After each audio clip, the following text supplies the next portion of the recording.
High, this is Nilima. Welcome to think mathematically channel. আশা করি তোমরা সবাই প্রত্যেকে খুব ভালো আছো। আমাদের চলছিল রিয়েল নাম্বার। আমরা এনসিইআরটির এই বুক থেকে করছিলাম, রিয়েল নাম্বারটা শুরু করেছিলাম।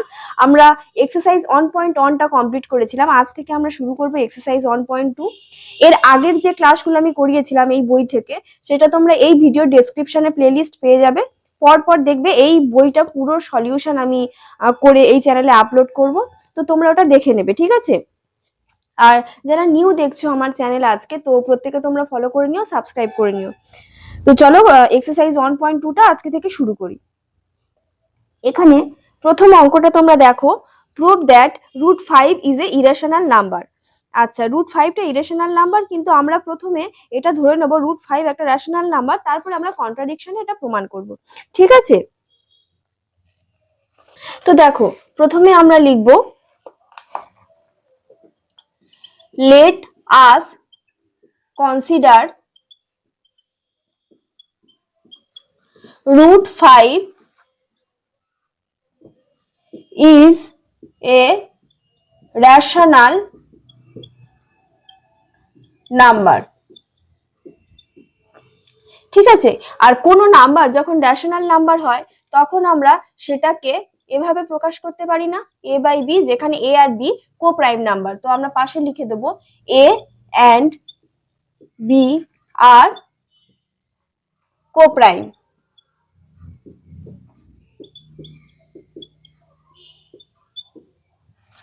এবার পরের লাইনে আমরা করব √5 ইজ ইকুয়াল টু a, এর দুদিকে আমরা স্কয়ার করে দেব, ঠিক আছে? পরের লাইনটা এভাবে করব 5b square is equal two a square. এবার এই লাইনটা থেকে আমরা এরকম লিখতে পারি না a square is divisible by 5। দেখো, এই a স্কয়ার, এই লাইনটা থেকে আমরা বলতে পারি না a স্কয়ারটা 5 দ্বারা ডিভিজিবল হবে, তো আমরা পাশে সেটাই লিখব a square is divisible by 5, then a is also divisible by 5।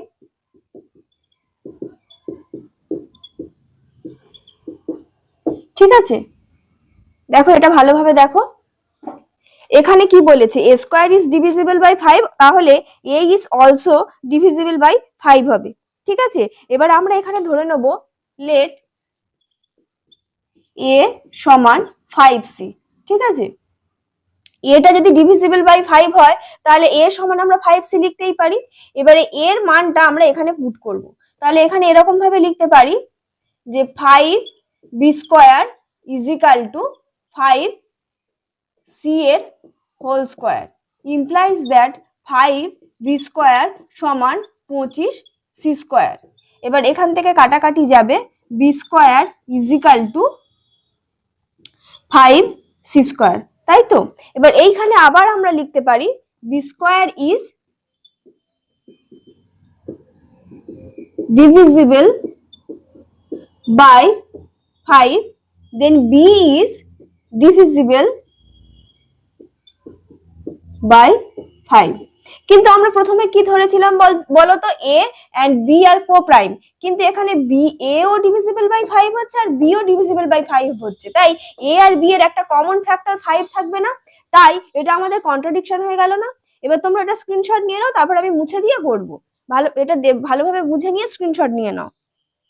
পরেরটা আমরা এইখানে একটু মুছে দিচ্ছি, এখানে মুছে দিয়ে আমরা এপারে করব। তোমরা আশা করি স্ক্রিনশট নিয়ে নিয়েছো।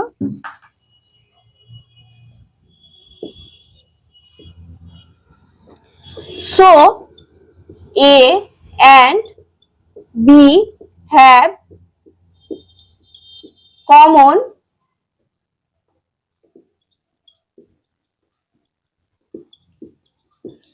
factor 5, অতএব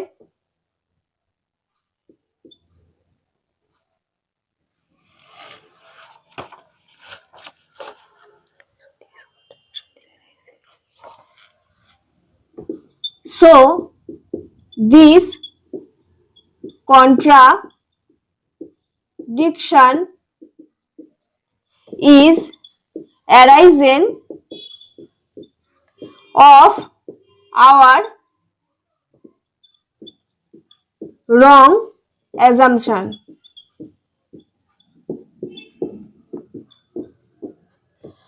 অতএব √5 is irrational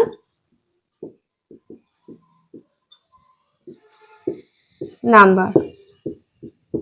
ঠিক আছে, দেখো, দেখে স্ক্রিনশট নিয়ে নাও।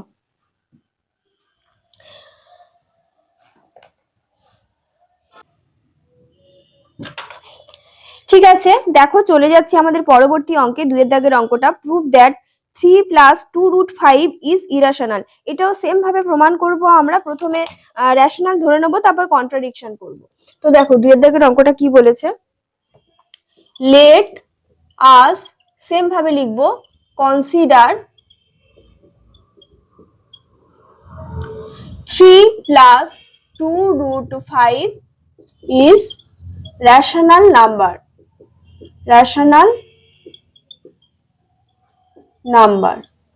তাহলে এটাকে আমরা এভাবে লিখতে পারি, 3 + 2√5 = a/b। আগের অঙ্কের মতো এখানে লিখবো a and b আর কোপ্রাইম। কোপ্রাইম মানে এদের কোনো কমন ফ্যাক্টর থাকে না। ঠিক আছে, এবার এখান থেকে একটু আমাদের সিম্পলিফাই করে নিতে হবে। এটা এরকম করব, 2√5 = a/b - 3। ঠিক আছে, পরের লাইনে করব 2√5 = a - 3b/b। ঠিক আছে, এবার 2 টাকে যদি আমি এপারে ভাগ করে দিই, √5 = a - 3b/2b। ঠিক আছে, দেখো a আর b টা কিন্তু ইন্টিজার, তাহলে আমরা এরকম লিখবো, since a and b R integers. আর কোনো ইন্টিজার্স মানে p/q যদি ইন্টিজার্স হয়, তাহলে এরকম আকারে যদি লেখা যায়, তাহলে সেটাকে আমরা রেশনাল নাম্বার বলবো না।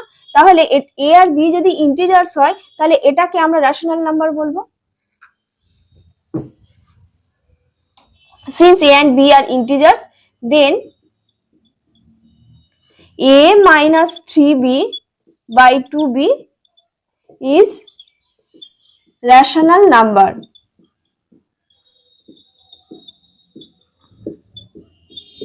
But we know that √5 is a rational number. কিন্তু আমরা কি জানি, √5 টা একটা rational number। তাহলে পরের লাইনে লিখবো, but we know that √5 is rational number.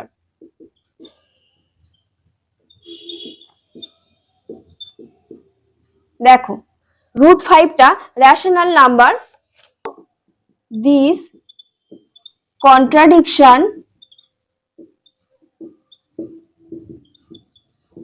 is arisen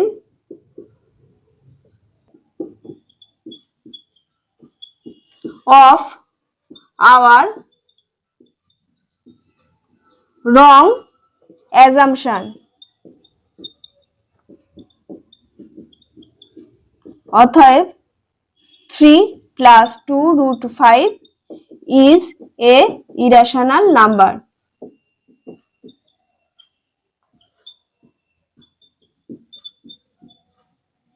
দেখো, দেখে স্ক্রিনশট নিয়ে নাও। ঠিক আছে, এবার 3 দাগের ম্যাথ গুলো দেখো।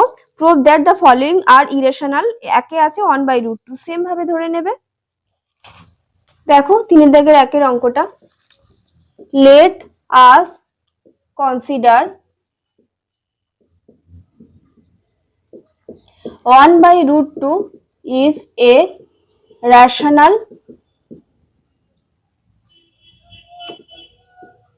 number.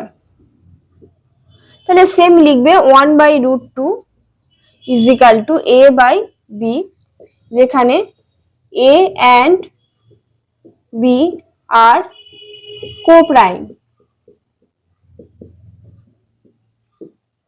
তাহলে এখান থেকে একটু ক্যালকুলেশন করলে কি হবে, √2 = b/a। ঠিক আছে, এবারে আমরা পরের লাইনে লিখব, since b and a are integers, then b/a is a rational number.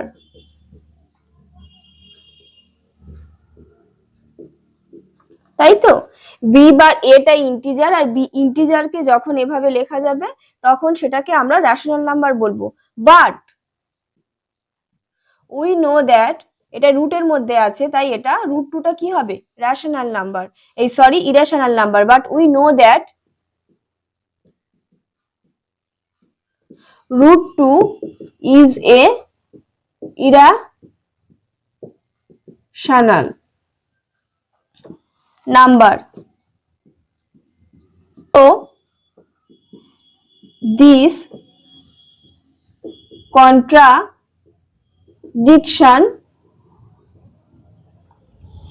is arising of our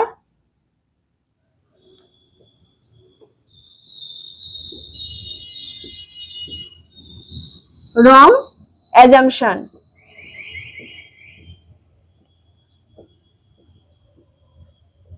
অতএব 1/√2 is a irrational number. একটা অঙ্ক বুঝলে সব অঙ্কগুলোই তোমরা করতে পারবে। প্রত্যেকটা অঙ্কই কি বলতো, তোমরা প্রথমে ধরে নেবে এটা একটা রেশনাল নাম্বার, তারপর সেই রেশনাল নাম্বারের মানে √2 এটা তো একটা ইরেশনাল নাম্বার, ইরেশনাল নাম্বার এটা, আর এটা হচ্ছে একটা রেশনাল নাম্বার, তাহলে এই দুটো কখনোই সমান হতে পারে না। তাই আমরা পরের লাইনে লিখে দেবো, so this contradiction is arisen of a wrong assumption. এটা প্রত্যেকটা অঙ্কেই এটা লিখবে, তারপরে উত্তরটা লিখে দেবে 1/√2 ইজ এ ইরেশনাল নাম্বার। প্রত্যেকটা অঙ্ক এই সেম প্রসেসে হবে, ঠিক আছে। একটা অঙ্ক যদি তুমি বুঝতে পারো তুমি প্রত্যেকটা অঙ্ক করতে পারবে। এটা দেখে নাও, দেখে স্ক্রিনশট নিয়ে নাও, ঠিক আছে। চলে যাচ্ছি পরবর্তী অঙ্কে। দেখো পরবর্তী অঙ্কটা আছে 7√5, সেই একই অঙ্ক। প্রথমে আমরা এভাবে লিখব, let us consider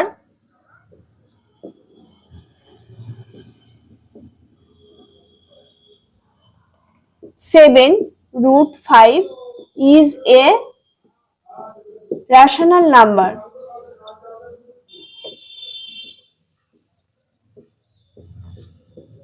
তাহলে 7√5 is equal to a/b, যেখানে a and b are co-prime। এবার এটাকে একটু ক্যালকুলেশন করে লিখবো, √5টা একদিকে রাখবো, √5 is equal to a/7b, তাই তো। এবার পরের লাইনে আমরা লিখবো, since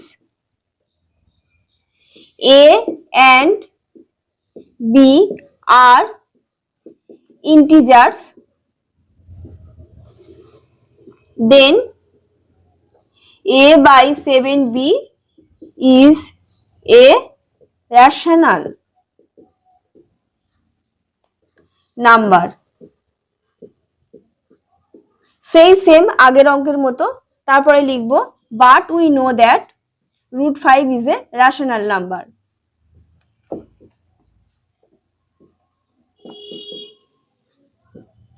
√5 is a rational number।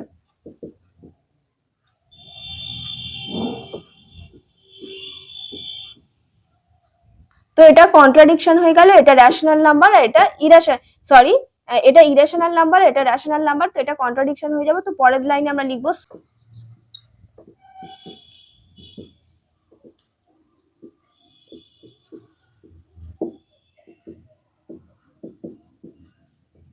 so this contradiction is arising of our wrong assumption।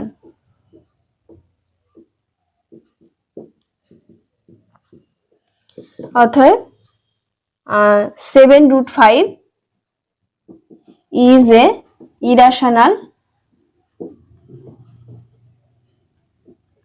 number।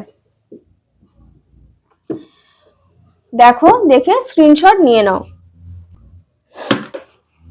ঠিক আছে। চলে যাচ্ছি আজকে শেষ অঙ্কে। এইটা করলেই আমাদের এক্সারসাইজ 1.2টা কমপ্লিট হয়ে যাবে। এনসিইআরটির বইগুলোই এরকম করেছে, খুবই পাতলা, এক্সারসাইজ গুলো খুবই ছোট ছোট। তো পরের অঙ্কটা আছে 6 প্লাস রুট 2, ঠিক আছে? তো সেম আমরা এভাবেই লিখবো।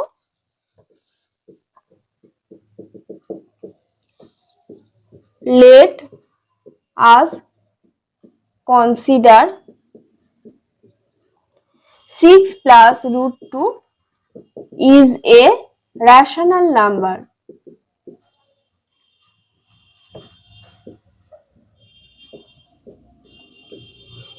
ঠিক আছে, এটা একটা rational number. Then 6 plus root 2 is equal to a by b, যেখানে a and b are coprime. ঠিক আছে, এবার এটাকে একটু ক্যালকুলেশন করতে হবে। Root 2 is equal to a by 6, sorry a by b minus 6, তাই তো? এবার এটাকে আমরা লিখবো root 2 is equal to a minus 6b by b, তাই তো? a minus 6b by b। তো পরের লাইনে সেম লিখবো, a and b R integers, since a and b are integers, then a minus 6b by b, এই দুটো integer এভাবে যখন প্রকাশ করা যায় তখন এটাকে একটা রেশনাল নাম্বার বলবো। দেন a minus 6b by b is a rational number.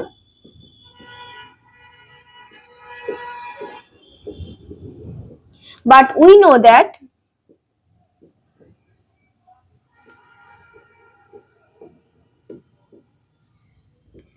root 2 is a irrational number.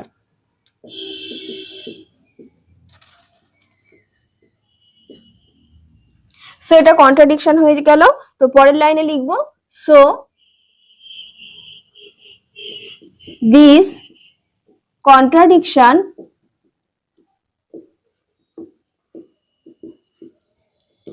is arising of our wrong assumption.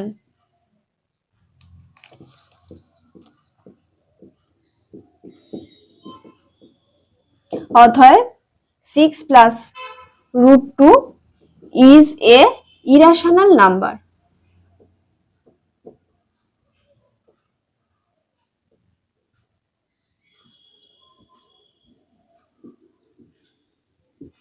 প্রত্যেকটা অঙ্কে দেখো একই রকম লেখা হবে, তোমরা দেখো, দেখে নিয়ে স্ক্রিনশট নিয়ে নাও। দেখো প্রত্যেকটা অঙ্কে লেট আস কনসিডার যে নাম্বারটা থাকবে সেটা ইজ এ রেশনাল নাম্বার প্রথমে ধরে নেবে, তারপরে ক্যালকুলেশন করবে, যেটা রুট থাকবে সেটা বাঁ দিকে রাখবে, আর এ আর বি দিয়ে যে নাম্বারটা হবে সেটা তোমরা ডান দিকে রাখবে। তারপরে দেখবে প্রত্যেকটা অঙ্কের ক্ষেত্রে তোমরা এটাই লিখবে, since A and B are integers, so এইখানে যেটা থাকবে সেটা is a rational number. But we know that এই দিকে যেটা থাকবে রুট দিয়ে সেটা ইজ এ ইরেশনাল নাম্বার। তারপরে এই লেখাটা প্রত্যেকটা অঙ্কে হবে, so this contradiction is arisen of our wrong assumption, so যে নাম্বারটা দেওয়া থাকবে সেটা ইজ এ ইরেশনাল নাম্বার। প্রত্যেকটা অঙ্কের লেখা একই হবে, শুধু অঙ্কগুলোই চেঞ্জ হবে। একটা অঙ্ক যদি তোমরা ভালোভাবে বুঝে নাও তোমরা প্রত্যেকটা অঙ্ক করতে পারবে। ঠিক আছে, তো দেখে নাও।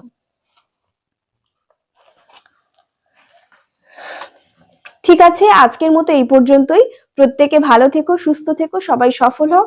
আর যদি আমাদের ক্লাস তোমার ভালো লেগে থাকে তাহলে এই ভিডিওটা বন্ধুদের কাছে শেয়ার করে দিও, আর সাবস্ক্রাইব করে দিও, আর ফলো করে দিও। বাই।